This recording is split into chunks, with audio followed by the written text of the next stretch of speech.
एक शांत जंगल के किनारे बसे हरे भरे घास के मैदान में मिलो नाम का एक जिज्ञासु चूहा और रोजी नाम का एक ऊर्जावान खरगोश रहता था। वे सबसे अच्छे दोस्त थे। लंबी घास और जंगली फूलों के बीच रोमांच और रहस्य साझा करते थे। एक धूप भरी सुबह मिलो यह खबर लेकर रोजी के बिल की ओर दौड़ा कि पास के किसान के खलिहान में एक भव्य दावत की तैयारी की जा रही है। ताजी सब्जियों और अनाज की सुगंध ने मिलो की रुचि बढ़ा दी थी। स्वाद के लिए उत्सुक उन्होंने बिना ध्यान दिए दावत में शामिल होने की योजना बनाई। मिलो ने अपने फुर्तीले पंजों से एक छोटी गाड़ी बनाई, जबकि रोजी ने भेष बदलने के लिए रंग बिरंगी पत्तियां इकट्ठी की। एक साथ वे खलिहान की ओर रास्ते पर चलते हुए चल पड़े। रास्ते में उन्हें विभिन्न चुनौतियों का सामना करना पड़ा। एक नदी जो पार करने के लिए बहुत चौड़ी थी और खलिहान के प्रवेश द्वार की रखवाली कर रहा एक खेत का कुत्ता। त्वरित सोच और टीम वर्क के साथ उन्होंने धारा को चुपचाप पार करने के लिए टहनियों और पंखों से एक पुल का निर्माण किया।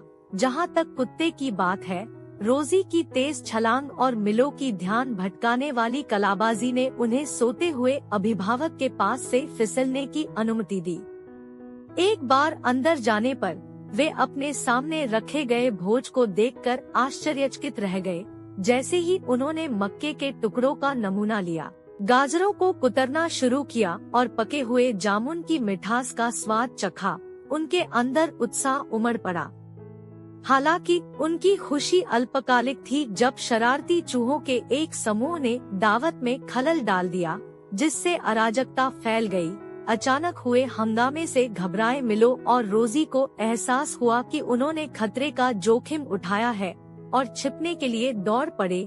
उनके भागने के बीच में रोजी का भेष खुल गया, जिससे उसकी फूली हुई सफेद पूंछ दिखने लगी।